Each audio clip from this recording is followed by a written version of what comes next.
मनुस्मृति को लागू कर देश के दलित, वंचित, शोषित, पीड़ित और आदिवासियों को छुआछूत और गुलामी के बोझ तले दबाया गया। उनका शोषण किया गया। उन्हें सम्मान की जिंदगी जीने, पढ़ाई लिखाई करने और व्यापार करने से रोका गया। मनुस्मृति ने समाज को 4 वर्णों क्षत्रिय, वैश्य, ब्राह्मण और शूद्र में बांटकर उनके कार्य क्षेत्र अधिकार सुनिश्चित कर दिए गए थे। क्षत्रिय सुरक्षा, वैश्य व्यापार, ब्राह्मण शिक्षा प्रदान करना और शूद्र इन तीनों वर्गों की सेवा करने की व्यवस्था मनुस्मृति में लिखी गई। किसी एक वर्ग से उसके विकास और शिक्षा ग्रहण करने का अधिकार छीनने के प्रमाण हमें रामायण और महाभारत जैसे महाकाव्यों में भी देखने को और सुनने को मिलते हैं, जिसका प्रमाण रामायण में दलित शंभु ऋषि का तप करने पर ब्राह्मण के कहने पर राजा राम द्वारा हत्या करना, महाभारत में सूर्य और कुंती पुत्र कर्ण को अपमानित किया गया। कुछ विशेष जातियों के लोगों ने अपने अत्याचार का शिकार बनाया।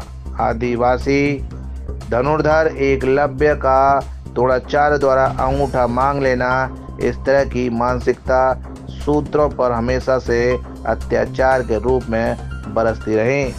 शूद्र समाज को गुलामी की जंजीरों से जकड़ दिया गया। शूद्र समाज के छूने मात्र से अपवित्र होने की धारणा बना दी गई। शूद्रों के मंदिरों में प्रवेश पर पाबंदी लगा दी गई थी। शूद्रों के गले में हांडी और पीछे झाड़ू बांधने की परंपरा लागू कर दी गई। वेद पढ़ने और सुनने पर अमानवीय अत्याचार की हद पार कर दी गई। ये सारी व्यवस्था कथाकथित महान ग्रंथ मनुस्मृति का पालन करते हुए की गई। लेकिन बहती हवा और बहता पानी अपना रास्ता बना ही लेता है। ऐसा ही कुछ साबित किया शूद्र समाज ने। संविधान से आज देश चलता है। देश के प्रधानमंत्री और मुख्यमंत्री का चुनाव किया जाता है। देश के प्रधानमंत्री नरेंद्र मोदी और मुख्यमंत्री योगी आदित्यनाथ संविधान की ताकत और बाबा साहब के संघर्ष और सम्मान को समझ रहे हैं और बड़े बड़े मंचों से कहते हैं कि डबल इंजन की भाजपा सरकार बाबा साहब के बनाए संविधान के तहत चल रही है। बाबा साहब के सपनों के भारत को बनाने का प्रयास किया जा रहा है। संविधान शिल्पकार बाबा साहब डॉक्टर भीमराव अंबेडकर के 69वें महापरिनिर्वाण दिवस 6 दिसंबर दिन शनिवार को उत्तर प्रदेश के मुख्यमंत्री योगी आदित्यनाथ ने मंच से कहा कि फर्श से अर्श तक पहुंचे बाबा साहब डॉक्टर भीमराव अंबेडकर ने संविधान बनाकर शोषित, वंचित, दलित और पिछड़े वर्ग के समान सम्मान और स्वतंत्रता से जीने का अधिकार दिया। योगी सरकार ने संविधान शिल्पकार बाबा साहब की प्रतिमाओं को असामाजिक तत्वों से संरक्षित करने के उद्देश्य से बड़ा फैसला लिया है। योगी सरकार का बाबा साहब के सम्मान में किया गया ऐलान उन मनुवादियों को करारा जवाब है जो बाबा साहब को अपमानित करने में अपनी शान समझते हैं। आज हमारी सरकार एक अन्य महत्वपूर्ण निर्णय लेने जा रही है और वह निर्णय है कि उत्तर प्रदेश के अंदर जहां जहां भी बाबा साहब भीमराव अंबेडकर की मूर्तियां लगी हैं, उन मूर्तियों में अक्सर होता है कुछ शरारती तत्व आकर के मूर्तियों के साथ छेड़छाड़ करते हैं, क्षतिग्रस्त करने का कुत्सित प्रयास करते हैं। अब हमारी सरकार एक व्यवस्था बनाएगी, उन मूर्तियों की एक बाउंड्री वाल बना करके उनकी सुरक्षा की व्यवस्था करेगी। मूर्ति को जहां पर ऊपर से छत नहीं है तो उसके ऊपर एक छत्र लगाने का काम करेगी, जिससे सुरक्षित और सम्मानजनक ढंग से बाबा साहब भीमराव अंबेडकर की मूर्ति की सुरक्षा सुनिश्चित होगी। आज का दिन हम सबके लिए एक प्रेरणा दिवस है, क्योंकि बाबा साहब भीमराव अंबेडकर जी ने फर्श से अर्श तक की दूरी यानी जमीन से और आसमान की उन ऊंचाइयों तक पहुंचने के लिए जो परिश्रम किया, जिन चुनौतियों से वो जूझे, जिन कठिनाइयों का सामना उनको करना पड़ा, जिस सामाजिक भेदभाव कि उन रूढ़िगत विषमताओं से जकड़े हुए समाज से उभर करके उन्होंने कोटि कोटि वंचितों, दलितों और अति पिछड़ों को सम्मानजनक जीवन देने के लिए एक नया अवसर उपलब्ध कराया है, उसके प्रति कृतज्ञता ज्ञापित करने का दिवस है आज का महापरिनिर्वाण दिवस का ये समारोह। वामपंथी और सामंतवाद विचारधारा का संघर्ष प्राचीन काल से चला आ रहा है।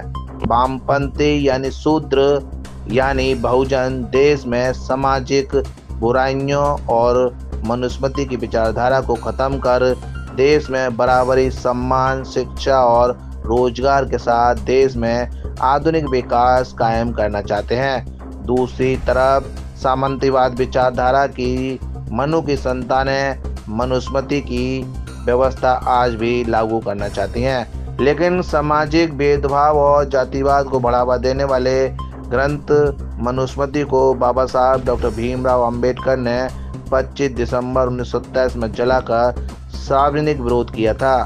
देश के सर्वश्रेष्ठ मनीषी, 32 डिग्रियों के धारक, 9 भाषाओं के ज्ञाता डॉक्टर भीमराव अंबेडकर ने अधिकांश ग्रंथों का अध्ययन कर देश को मनुस्मृति के सामाजिक, आर्थिक और राजनीतिक भेदभाव को समझाया और मनुस्मृति का अध्ययन कर बताया कि मनुस्मृति की सामाजिक भेदभाव और जातिवाद सोच के साथ देश में रहने वाले प्रत्येक व्यक्ति को सामाजिक, आर्थिक और राजनीतिक हिस्सेदारी नहीं मिल सकती। आज़ादी के बाद से ही देश ने मनुस्मृति की व्यवस्था को देश के लिए एक काला अध्याय मानकर नकार दिया और देश के प्रत्येक नागरिकों को समान सम्मान और समान अधिकार प्रदान करने के लिए एक नए संविधान का मसौदा तैयार करने के लिए एक संविधान सभा का गठन 9 दिसंबर 1946 में किया गया, जिसमें 299 सदस्य थे। संविधान सभा के अध्यक्ष राजेंद्र प्रसाद के नेतृत्व में मूल संविधान का मसौदा तैयार किया। संविधान मसौदे को अंतिम रूप देने के लिए एक ड्राफ्ट कमेटी बनाई गई, जिसके अध्यक्ष बाबा साहेब डॉक्टर भीमराव अंबेडकर को बनाया गया।